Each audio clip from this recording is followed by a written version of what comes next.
I want us to start on Meet the Author, page 131, James Rumford. And he began writing books in his 40s.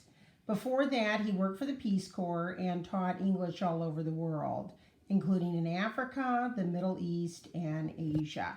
So I'm right up here. He currently lives in Hawaii, where he runs a small publishing company.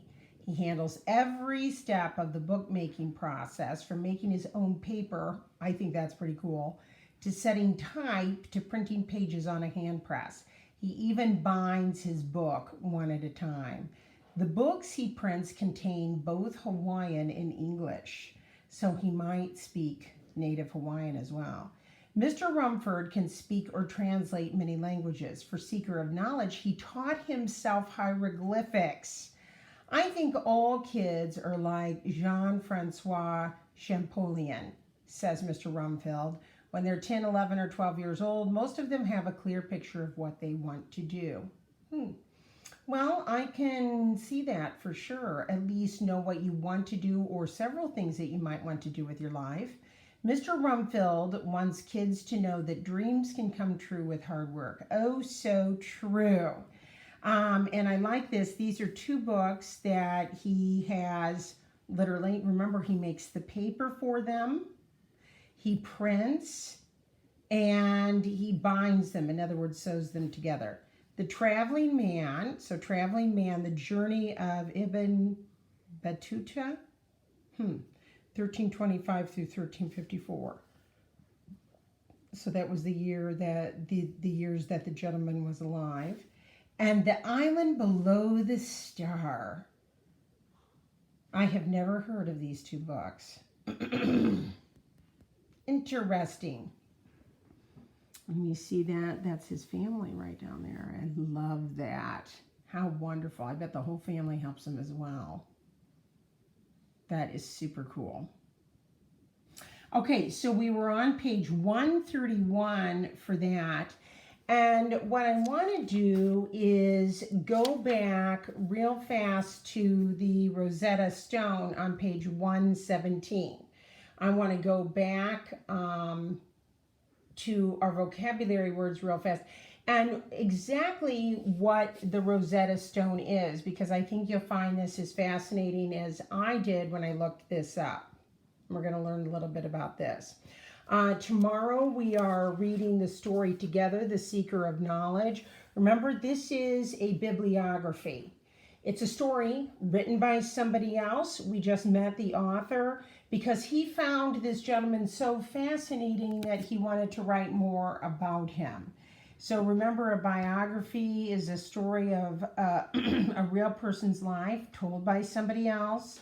And as we're reading through this biography, think about the words and images of this story, okay? Hannah is peeking in on us because she wants to probably do a hieroglyphics. All right, now, what we're looking at then is the Rosetta Stone. I'm going to go through our vocabulary words. We have ancient, temple, scholars, seeker, translate, link, triumph, and uncover. Now, one of the things that I want to talk about as well is, remember that we talked about this week that we're not having a constructive response question, or we're not writing things this week, but that we're creating our name in hieroglyphics. So I actually created my name. I love how everybody so far has created their name in hieroglyphics as well. Of course, I ran out of room for my N, so I had to put that right up there. But I love it. My lion was a little less than, but I tried my best. So that's all we can ask for on that one. But I love everybody's hieroglyphics so far. And I like how I did the S and the H, and then they have the blend of sh as that rectangle. So I did that. And SH, I believe, meant when I was on this website, which I find super cool. I love that zigzag for water. SH, the rectangle, which is the symbol for land. So the sound of the Shelton is the rectangle for land. So I did that above there because I think I probably should have done that instead of the individual symbols on the hieroglyphics. So remember that our names are due on Tuesday. I did send an email out to your parents this morning if you feel like you need another day. This is not, please don't feel like you have to do something that is, extraordinary, because it is extraordinary just having your name in hieroglyphics, okay? It can be on a regular piece of paper.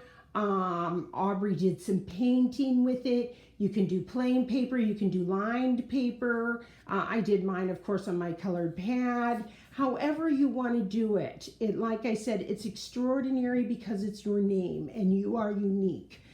So it's going to be beautiful no matter how you create it, as far as that's concerned, okay? All right, now, the Rosetta Stone. One of the things that when I was looking it up, I discovered that the Rosetta Stone, it's one of the most famous objects in the British Museum. And I wanted to learn more about it. So that's what we're going to actually do today. And I wanted to show you what I've set up is...